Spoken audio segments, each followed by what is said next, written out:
हरिओम दोस्तों, स्वागत है आपका free study bye Lodhi sir के यूट्यूब चैनल पर। मैं कृपाल लोधी। दोस्तों, आज हम आपको लेकर के आए हैं हिंदी का बहुत ही इंपॉर्टेंट टॉपिक। दोस्तों, आप किसी भी प्रकार के कॉम्पिटिटिव एग्जाम की तैयारी यदि कर रहे हैं और यदि उसमें से हिंदी आना है तो निश्चित रूप से यहां से आपसे एक प्रश्न पूछा ही जाता है। दोस्तों, आज हम आपको बताने वाले हैं प्रमुख साहित्यकारों के उपनाम, इट मीन्स निकनेम, कि उनको अन्य किस नाम से जाना जाता है। स्टूडेंट्स, यहां से प्रश्न किस प्रकार के आना होते हैं, ये दो प्रकार से ही आ सकते हैं। इस प्रकार के क्वेश्चंस होते हैं, कहेंगे उपन्यास या कहानी सम्राट निम्न में से किसे कहा जाता है। या फिर स्टूडेंट प्रश्न आएगा कि मुंशी प्रेमचंद के बारे में क्या सत्य है, तो हम कहेंगे उपन्यास सम्राट या कहानी सम्राट इनको कहा जाता है। दोस्तों, एक अपील है, यदि आप हमारे चैनल पर पहली बार आए हैं तो प्लीज हमारे चैनल को सब्सक्राइब कर लें, साथ में बेल आइकन पर क्लिक करें ताकि सबसे पहले नोटिफिकेशन आपको मिलता रहे। दोस्तों, इसी प्रकार के कॉम्पिटिटिव एग्जाम रिलेटेड वीडियोस को अपलोड करते रहते हैं, जिसमें मैथ्स, रीजनिंग, जीके, साइंस और शिक्षक भर्ती परीक्षा से रिलेटेड वीडियोस होते हैं। आप इनको हमारी प्लेलिस्ट में जाकर के देख सकते हैं। दोस्तों, एक अपील है, यदि यहां तक आपने हमारा वीडियो देखा है तो प्लीज आप लाइक तो कर ही दें। दोस्तों, हम विश्वास दिलाते हैं यदि इस वीडियो में आप हमारे साथ अंत तक बने रहते तो निश्चित रूप से आपसे यहां से आने वाले सही प्रश्न बिल्कुल आसानी से बन पा रहे होंगे। तो दोस्तों, बगैर देर किए हुए आइए प्रारंभ करते हैं आज का टॉपिक, हिंदी के साहित्यकारों के उपनाम। फर्स्ट है, हमने लिया है उपन्यास सम्राट या कहानी सम्राट किसे कहा जाता है। स्टूडेंट्स, तो उपन्यास सम्राट या कहानी सम्राट कहा जाता है मुंशी प्रेमचंद जी को। किसे कहा जाता है? उपन्यास सम्राट और कहानी सम्राट आपने सुना ही होगा, गोदान गबन, कर्मभूमि, रंगभूमि, निर्मला, ये इनके उपन्यास है, फेमस रहे हैं। कहानी सम्राट आपने सुना होगा ईदगाह, पूस की रात, बूढ़ी काकी, इस टाइप से। ठीक है स्टूडेंट्स, तो ये सब मुंशी प्रेमचंद की प्रसिद्ध कहानियां रही हैं, इस कारण से इन्हें उपन्यास सम्राट और कहानी सम्राट कहा जाता है। किसी? मुंशी प्रेमचंद। स्टूडेंट्स, आगे है वात्सल्य रस सम्राट और श्रृंगार रस सम्राट, दोनों। वात्सल्य रस सम्राट और श्रृंगार रस सम्राट किसे कहा जाता है? सूरदास। वैसे ही सूरदास के पद आपने देखे होंगे, ये भगवान श्री कृष्ण और उनकी माता, चूंकि जो कहना चाहिए एक माता पिता या शिक्षक का अपने छात्र के प्रति या अपने बेटे के प्रति जो प्रेम होता है उसे वत्सल या वात्सल्य कहा जाता है। स्टूडेंट, तो वात्सल्य रस का सम्राट किसे कहा जाता है? सूरदास। आई होप आप समझ गए होंगे। आगे देखते स्टूडेंट, मुंशी प्रेमचंद के अन्य नाम और भी हैं। कलम का सिपाही, ठीक है, ये हालांकि इनकी जीवनी का नाम है। कलम का सिपाही, कलम का मजदूर, भारत का मैक्सिम गोर्की किसे कहा जाता है? तो ध्यान रखना स्टूडेंट्स, कलम का सिपाही, कलम का मजदूर और भारत का मैक्सिम गोर्की कहा जाता है स्टूडेंट्स मुंशी प्रेमचंद जी को। इनका वास्तविक नाम था धनपत राय। जब ये फिल्म के लिए स्टोरीज लिखते थे, फिल्म के लिए कहानियां लिखते थे, तो ये फिल्म के लिए कहानियां लिखते थे नवाब राय के नाम से। इनका वास्तविक नाम क्या था? धनपत राय, और प्रेमचंद के नाम से ये विख्यात है। तो कलम का सिपाही, कलम का मजदूर और भारत का मैक्सिम गोर्की धनपत राय, नवाब राय या प्रेमचंद को कहा जाता है। वैसे इनके कलम में शक्ति थी, ठीक है, उस समय की व्याप्त जो सामाजिक कहना चाहिए रूढ़िवादिता थी या सामाजिक समस्याएं थी, इनने अपनी रचनाओं में उन्हीं को जनता के सामने निकाल करके रखा है, उन्हीं पर इन्हें रचनाएं की, उन्हीं को उभारा है। स्टूडेंट्स, आगे देखते हैं तुलसीदास जी के निकनेम क्या है। तो एक तो इनको कवि शिरोमणि कहा जाता है। मानस का हंस, रामचरितमानस वैसे इन्हें लिखा है तो ये तो याद ही हो जाएगा। कवि शिरोमणि, मानस का हंस, लोकनायक और हिंदी का जातीय कवि। ठीक है स्टूडेंट्स, ये सब किसे कहा जाता है? तुलसीदास जी को कहा जाता है। ये सभी के सभी तुलसीदास जी के निकनेम है, कवि शिरोमणि, मानस का हंस, लोकनायक और हिंदी का जातीय कवि। आगे देखते हैं स्टूडेंट्स, फिर सूरदास जी को और क्या क्या कहा जाता है? वात्सल्य रस सम्राट और श्रृंगार रस सम्राट तो कहा ही जाता है। अस्तछाप का जहाज, ठीक है स्टूडेंट्स, अस्तछाप का जहाज, पुष्टि मार्ग का जहाज, कृष्ण भक्ति शाखा का प्रतिनिधि कवि। यदि कभी कहा जाए कि कृष्ण भक्ति शाखा का जनक किसे कहते हैं या कृष्ण भक्ति शाखा का प्रतिनिधि कवि किसे कहा जाता है स्टूडेंट्स, तो आपको पता होना चाहिए सूरदास जी ने भगवान कृष्ण को ही आराध्य देव माना है और उन्हीं के स्मरण में सभी रचनाएं की है। तो कृष्ण भक्ति शाखा का जो जनक है ये किसे कहा जाता है? सूरदास जी को। और वैसे ही आपको याद हो जाएगा कि हमारे जो जहाज है, हमारी जीवन रूपी जो नैया है, जो जहाज है, ये कौन पार लगाएगा? भगवान श्री कृष्ण ही पार लगाएंगे, हम तो उनके दास हैं। तो ऐसे करके आपको याद हो जाएगा कि अष्टचाप का जहाज, पुष्टि मार्ग का जहाज और कृष्ण भक्ति शाखा का प्रतिनिधि या जनक कवि सूरदास जी को कहा जाता है। स्टूडेंट्स, कई बार एग्जामिनर कृष्ण भक्ति शाखा का प्रतिनिधि कवि यदि सूरदास ऑप्शन में नहीं होते हैं तो इनके गुरु वल्लभाचार्य जी ऑप्शन में आते हैं, तो उसे भी आप सही माने। कृष्ण भक्ति शाखा का जनक वल्लभाचार्य जी या सूरदास जी, एक कोई ऑप्शन में आपको आता है। वल्लभाचार्य जी जो थे ये सूरदास जी के गुरु का नाम है। आगे देखते हैं स्टूडेंट्स, अगला जो निकनेम हमने लिया है, ये कठिन काव्य का प्रेत किसे कहा जाता है स्टूडेंट? तो कठिन काव्य का प्रेत कहा जाता है केशवदास को। किसे कहा जाता है? केशव दास को। वैसे 100 का जब दहन नहीं यदि व्यवस्थित हो पाता है तो अपन कहते हैं ना, मान्यता ऐसी को प्रेत बन जाते हैं। ऐसे करके आप याद रख सकते हो। पर कठिन, ठीक है। और वैसे ही देखो, सौदा है करना कठिन होता ही है, तो ऐसे आप याद रखना। हालांकि कठिन तो दोनों हैं, ठीक है। वैसे ही जब सौदा है करने के लिए जाते हैं तो कुछ लोग कुछ कविताएं, गीत वगैरह, राम नाम सत्य है गाते हुए जाते हैं। ऐसे करके आप याद रख सकते हो। काव्य शब्द आएगा तो 100 आएगा यहाँ। कठिन काव्य का प्रेत स्टूडेंट्स किसे कहा जाता है? केशवदास को। और कठिन गद्य का प्रेत किसे कहा जाता है? अज्ञेय। स्टूडेंट्स, कठिन गद्य का प्रेत किसे कहा जाता है? ये अज्ञेय को कहा जाता है। कभी कभी आपसे अज्ञेय का पूरा नाम भी पूछ लिया जाता है। तो अज्ञेय का पूरा नाम स्टूडेंट्स, ये प्रयोगवाद के जनक भी कहे जाते हैं। अज्ञेय का पूरा नाम है सच्चिदानंद हीरानंद वात्स्यायन अज्ञेय। फिर से सुन ले, अज्ञेय का स्टूडेंट्स पूरा नाम है सच्चिदानंद हीरानंद वात्स्यायन अज्ञेय। आगे देखते स्टूडेंट्स, मैं भी बुंदेलखंड से बिलोंग करता हूं। बुंदेलखंड का चंद्रवरदाई किसे कहा जाता है स्टूडेंट? तो बुंदेलखंड का चंद्रवरदाई कहा जाता है वृंदावन लाल वर्मा। मृगनयनी इनका एक ऐतिहासिक उपन्यास है। मृगनयनी इनका एक ऐतिहासिक उपन्यास है। किसका? वृंदावन लाल वर्मा। बुंदेलखंड का चंद्रवरदाई किसे कहा जाता है? वृंदावन लाल वर्मा। ग्वालियर के ऐतिहासिक किले से संबंधित रानी मृगनयनी के बारे में इनके काव्य और रचनाएं प्रसिद्ध हैं। तो बुंदेलखंड का चंद्रवरदाई किसे कहा जाता है? वृंदावन लाल वर्मा। फिर आगे देखते हैं स्टूडेंट्स, प्रकृति का सुकुमार कवि।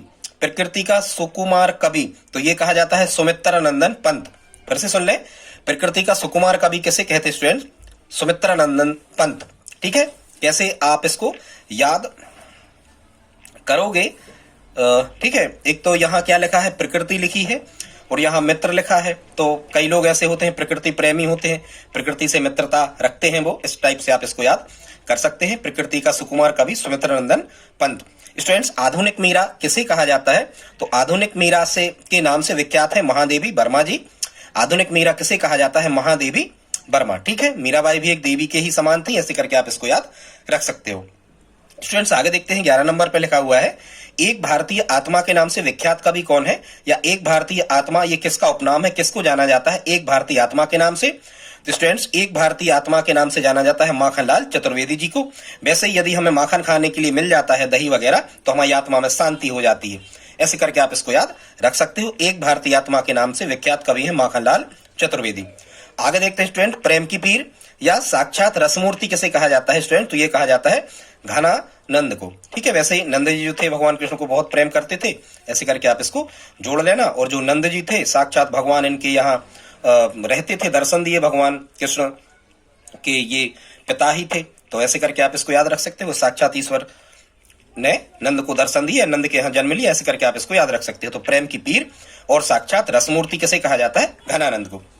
आगे देखते स्टूडेंट्स, कवि सम्राट किसे? कवि सम्राट और हरिओद। ये हरिओद स्टूडेंट जो लिखा होता है, ये उनकी उपाधियां होती हैं। बहुत सारे कवियों की उपाधियां हैं, अभी हम आगे आपको बताएंगे, वो उनके नाम में जोड़ी जाती हैं। अंत में सिंगल इन्वर्टेड कामा में उनको लिखा जाता है। तो जब भी हम अयोध्या से उपाध्याय जी का नाम लिखते हैं, तो कभी भी जब आप इनका नाम याद करें स्टूडेंट, तो खंड खंड या छोटे हिस्सों में नहीं करें।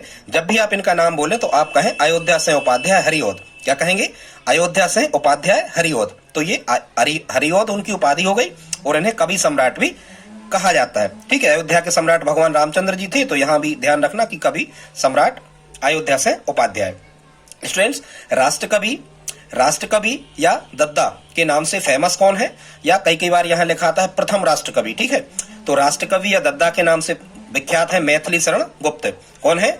मैथिली शरण गुप्त। वैसे ही कई राष्ट्र जो होते हैं, ये दूसरे देश के लोगों को शरण दे देते हैं, कई शरण नहीं देते राष्ट्र में। ऐसे करके आप इसको याद रख सकते हैं स्टूडेंट कि राष्ट्रकवि या दद्दा के नाम से विख्यात कौन है? मैथिली शरण जी गुप्त। आगे देखते हैं स्टूडेंट्स, छायावाद का प्रतिनिधि कवि या छायावाद का जनक या छायावाद का आधार स्तंभ किसे कहा जाता है? जयशंकर प्रसाद जी को कहा जाता है छायावाद का जनक या छायावाद का आधार स्तंभ। आगे देखते हैं स्टूडेंट, ज्ञान मार्ग की शाखा का जनक किसे कहा जाता है? तो ज्ञान मार्ग की शाखा का जनक कहा जाता है स्टूडेंट किसे? कबीरदास जी को। कबीरदास जी ने ही बताया है कि ज्ञान के माध्यम से ईश्वर की प्राप्ति की जा सकती है। इन्हें अपनी रचनाओं में रूढ़िवादिता और पाखंड का बहुत ज्यादा खंडन किया है, मूर्ति पूजा वगैरह का। तो याद रखना, ज्ञान के द्वारा ईश्वर की प्राप्ति की जा सकती है, किसका विचार था? कबीरदास जी का। इसलिए ज्ञान मार्ग की शाखा का जनक या ज्ञान मार्ग की शाखा का आधार स्तंभ कवि किसे कहा जाता है? कबीरदास जी को कहा जाता है। दोस्तों, यहां तक यदि आपने हमारा वीडियो देखा है तो प्लीज आप इस वीडियो को लाइक तो करते ही चले। आज हमने लगभग 38 से 40 फैक्ट यहाँ पर लिए हैं, बहुत इंपॉर्टेंट है दोस्तों। एक अंक आपको हिंदी में निश्चित रूप से ये दिलाने वाला है वीडियो, यदि आप इतनी तैयारी कर लेते हैं, पेन कापी पर इनको नोट कर लेते हैं तो। आगे देखते स्टूडेंट्स, प्रेम मार्गी शाखा का जनक, किसी प्रकार की प्रेम के माध्यम से ईश्वर को प्राप्त किया जा सकता है, मोक्ष की प्राप्ति की जा सकती है, ऐसा मानना था मलिक मोहम्मद जायसी। तो प्रेम मार्गी शाखा का जनक किसे कहा जाता है? मलिक मोहम्मद जायसी को। राम भक्ति शाखा का जनक या राम भक्ति शाखा का प्रतिनिधि कवि किसे कहा जाता है? तुलसीदास जी को। ये सभी भक्ति काल के ही कवि है स्टूडेंट्स, जो हमने आपको अभी बताए हैं। ठीक है, हिंदी साहित्य का स्वर्णयुग कहते हैं भक्ति काल को। तो राम भक्ति शाखा का जनक किसे कहा जाता है? तुलसीदास जी को। आगे देखते स्टूडेंट, कवियों का कवि, तो भाई जो बहादुर होगा वो कवियों का तक कवि कहलाएगा, जो शेर जैसे दहाड़ेगा वो कवियों का कवि कहलाएगा। तो ऐसे आप इसको याद रख सकते हो कि कवियों का कवि किसे कहा जाता है? शमशेर बहादुर शाह। स्टूडेंट फिर से सुन ले, कवियों का कवि किसे कहा जाता है? शमशेर बहादुर शाह को कवियों का कवि कहा जाता है। आगे देखते स्टूडेंट 20 नंबर पे, हालावाद का जनक या हालावादी कवि या हालावाद का जनक किसे कहा जाता है? हरिवंश राय बच्चन। मधुशाला, मधुकलश, ठीक है, मधुबाला, इस टाइप की इनकी रचनाएं होती हैं, उसमें ये हाला शब्द तो आता ही है। तो हालावाद का जनक या हालावादी कवि किसे कहा जाता है? हरिवंश राय बच्चन। वैसे ही हरि मतलब भगवान जो है वे किसी को भी हिला सकते हैं, ठीक है, कितना भी धनी आदमी हो, कितना भी ताकतवर इंसान हो, हरि सबको हिला सकते हैं। ऐसे करके आप इसको याद रख सकते हो। स्टूडेंट्स कुछ निकनेम हमने लिखे हैं जो उनकी उपाधियों पर आधारित है, इनको देख लेते हैं। 21 नंबर पे, रामधारी सिंह दिनकर। अब यहां से प्रश्न कैसा आएगा कि दिनकर की उपाधि क्या है या दिनकर किसे कहा जाता है? तो रामधारी सिंह दिनकर। स्टूडेंट जब भी आप इनको याद करें, जब भी आप इनको तैयार करें, तो इनका आप पूरा पूरा ही नाम लें। रामधारी सिंह दिनकर, बालकृष्ण शर्मा नवीन, ठीक है, सूर्यकांत त्रिपाठी निराला। इसी प्रकार से इनके नाम आप पूरे लें। हाँ, एक चीज और है स्टूडेंट्स, सूर्यकांत त्रिपाठी निराला को महाप्राण भी कहा जाता है। क्या कहा जाता है? महाप्राण। हमें भी प्राणों का आभास तब होता है जब सूर्य निकल रहा होता है, ठीक है। या कई कई सहपाठी हमारे साथ ऐसे होते हैं जो हमारे प्राण जैसे प्रिय होते हैं, मित्र होते हैं हमारे। ऐसे करके इसको याद रख सकते हो कि महाप्राण किसे कहा जाता है? सूर्यकांत त्रिपाठी निराला जी को, ठीक है। आगे देखते स्टूडेंट्स, कलाधर या आधुनिक कविता के सुमेरु। कलाधर या आधुनिक कविता के सुमेरु ये कहा जाता है स्टूडेंट जयशंकर प्रसाद जी को। हिंदी गजलों के राजकुमार या हिंदी गजलों का जनक, ये तो आपको याद ही होगा, साय में धूप इनकी गजल संग्रह का नाम है, दुष्यंत कुमार जी। हिंदी गजलों के राजकुमार के नाम से विख्यात कौन है? दुष्यंत कुमार, ठीक है। कौन है? दुष्यंत कुमार। हिंदी गजलों का जनक दुष्यंत कुमार या हिंदी गजलों का राजकुमार दुष्यंत कुमार को कहा जाता है। आगे देखते हैं स्टूडेंट 26 नंबर पे, हिंदी के पाणिनि किसे कहा जाता है? वैसे ही हिंदी व्याकरण का जो जनक है ये पाणिनि को कहा जाता है, या संस्कृत व्याकरण का जनक भी पाणिनि को ही कहा जाता है, लेकिन यहाँ ये निकनेम अलग है स्टूडेंट्स। हिंदी का पाणिनि किसे कहा जाता है? किशोरीदास वाजपेयी। तो ये वाजपेयी भी पंडित जी हैं और पाणिनि भी पंडित जी थी। ऐसे करके आप इसको याद रख सकते हो, ठीक है। और वैसे यदि हम किसी के घर में जाते हैं तो किशोरी ही तो हमें पानी लेके आती है, पानी लेके आती है, कोई बालिका हमें पानी लेके आ सकती है। तो ऐसे याद रखना, हिंदी के पाणिनि किसे कहा जाता है? किशोरीदास वाजपेयी। आगे देखते हैं स्टूडेंट्स, ये जो राजेंद्र वाला घोष है, राजेंद्र वाला घोष है, इनने अपनी रचनाएं जितनी भी की हैं तो अपना नाम लिखा है इनने बंग महिला। तो देखने में ऐसा लगता है कि बंग महिला मतलब ये कोई बंगाली महिला होंगी, पर ऐसा नहीं है।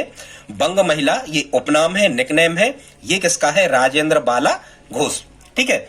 बंग महिला, तो यहाँ बाला लिखा ही है तो यहां से भी महिला शब्द निकल के आ रहा है। तो बंग महिला किसे कहा जाता है? राजेंद्र बाला घोष को। आगे देखते स्टूडेंट, जब आप कौशिक याद रखें, कौशिक, तो कौशिक का जब भी आप नाम लें तो आप कहें विश्वंभर नाथ शर्मा कौशिक, ठीक है। रक्षाबंधन कहानी के लेखक है विश्वंभर नाथ शर्मा कौशिक। जब भी आप इनका पूरा नाम लें तो विश्वंभर नाथ शर्मा कौशिक। अब यहां से प्रश्न कैसा बनेगा कि कौशिक उपनाम किसका है या कौशिक के नाम से विख्यात साहित्यकार कौन है? तो विश्वंभर नाथ शर्मा कौशिक। इसी प्रकार से प्रेमी के नाम से विख्यात हरिकृष्ण प्रेमी। रेणु के नाम से विख्यात, तो पूरा पूरा नाम ही आप इनका याद रखें, फणेश्वर नाथ रेणु। 3-4 बार जब आप फणेश्वर नाथ रेणु, हरिकृष्ण प्रेमी, विश्वंभर नाथ शर्मा कौशिक कहोगे तो अपने आप मेमोराइज आपको तुरंत हो जाने वाले हैं। इसी प्रकार से चंद्रधर शर्मा गुलेरी। हाँ, महावीर प्रसाद द्विवेदी के और स्टूडेंट्स अन्य नाम है, इन्हें क्या क्या कहा जाता है? भुजंग भूषण भट्टाचार्य, ठीक है। और एक चीज और याद रखना कि द्विवेदी योग इन्हीं के नाम पर रखा गया है। दो द्विवेदी हैं, महावीर प्रसाद द्विवेदी और हजारी प्रसाद द्विवेदी। तो यहाँ जो वीर होगा इसी के नाम पे उस युग का नाम पड़ेगा। तो याद रखें, महावीर प्रसाद द्विवेदी के नाम पे द्विवेदी युग रखा गया है। तो इनके क्या नाम है? 2 नाम याद रखें भाई, ये वीर तो हैं, महावीर है। तो महावीर है तो भुजंग भूषण भट्टाचार्य, कोई नाम भी इनका खतरनाक जैसा लग रहा, भाई महावीर है। भुजंग भूषण भट्टाचार्य और नियम नारायण शर्मा, ये किसे कहा जाता है? महावीर प्रसाद द्विवेदी को। स्टूडेंट्स, कहानी सम्राट और उपन्यास सम्राट हमने आपको बता दिया था, वो किसे कहा जाता है? प्रेमचंद को कहा जाता है। लेकिन अब यदि नाटक सम्राट की चर्चा हो जाती है तो भारतेंदु हरिश्चंद्र को कहा जाता है नाटक सम्राट। किसे कहा जाता है स्टूडेंट? नाटक सम्राट भारतेंदु हरिश्चंद्र। सुना होगा, इनका एक नाटक है पुराने समय में अंग्रेजों के टाइम पीरियड पर जो स्थिति ठीक नहीं थी भारत की, अंधेर नगरी चौपट राजा, ऐसा अंधेर नगरी नाम का इनका एक विश्वविख्यात नाटक है। तो नाटक सम्राट भारतेंदु हरिश्चंद्र को कहा जाता है। इन्हें एक चीज और ध्यान रखना, आधुनिक हिंदी साहित्य का जनक भी कहा जाता है। भारतेंदु हरिश्चंद्र को आधुनिक हिंदी साहित्य का जनक भी कहा जाता है। ठीक है, आधुनिक हिंदी साहित्य का जनक भारतेंदु हरिश्चंद्र। सुमित्रानंदन पंत के दो नाम और स्टूडेंट्स रह गए थे। ठीक है, तो सुमित्रा के नंदन, तो देखो सुमित्रा के नंदन तो ये लक्ष्मण जी ही थे, ये आपको पता होना चाहिए। तो लक्ष्मण और मुकुल, हालांकि अध खिला फूल मुकुल कहलाता है, लक्ष्मण और मुकुल ये सुमित्रा नंदन पंत को ही कहा जाता है। ठीक है, और ये नंदन मतलब छोटा सा बालक है, तो अध खिला फूल तो होगा वो मुकुल, ऐसे करके याद रख सकते हो। लक्ष्मण और मुकुल सुमित्रानंदन पंत को कहा जाता है। फिर एक स्टूडेंट प्रश्न आपसे पूछा जाता है कि कौन से कवि हैं जिनने गागर में सागर भरने का कार्य किया है, या गागर में सागर भरने वाले कवि किसे कहा जाता है? स्टूडेंट, तो ये हैं बिहारी, और मूलतः ये श्रृंगार रस के ही कवि माने जाते हैं, बिहारी। तो गागर में सागर मतलब छोटी सी बात में ही बहुत बड़ी बड़ी बातें या ज्यादा सारांश वाली बातें कह देना, इसका अर्थ होता है गागर में सागर भरना। तो गागर में सागर भरने वाले कवि किसे कहा जाता है? बिहारी। बिहारी मतलब कृष्ण, वो वैसे ही गागर में सागर भरते थे, गागर फोड़ते ही थे बिहारी, ऐसे करके आप याद रख सकते हो। ठीक है, गोपियों की गागर फोड़ते थे बिहारी माने कृष्ण, तो गागर में सागर भरने वाले बिहारी। स्टूडेंट्स, आगे देखते हैं मुनि मार्ग का हिमायती, तो ये आचार्य हैं। यदि आचार्य हैं तो मुनियों की रक्षा ऋषि मुनियों की ये करते ही होंगे, तो मुनि मार्ग का हिमायती कहा जाता है आचार्य रामचंद्र शुक्ल को। ठीक है, जब भी आप बद्रीनारायण चौधरी का नाम याद करें स्टूडेंट, तो इसको आप कहें बद्रीनारायण चौधरी प्रेमघन। क्या कहें? बद्रीनारायण चौधरी प्रेमघन, पूरा नाम इनका लें, बद्रीनारायण चौधरी प्रेमघन। ठीक है स्टूडेंट्स, आगे देखते हैं भारतेंदु हरिश्चंद्र जी के कुछ और नाम रह गए हैं। हिंदी नव जागरण का अग्रदूत, हिंदी साहित्य में आधुनिकता के जन्मदाता।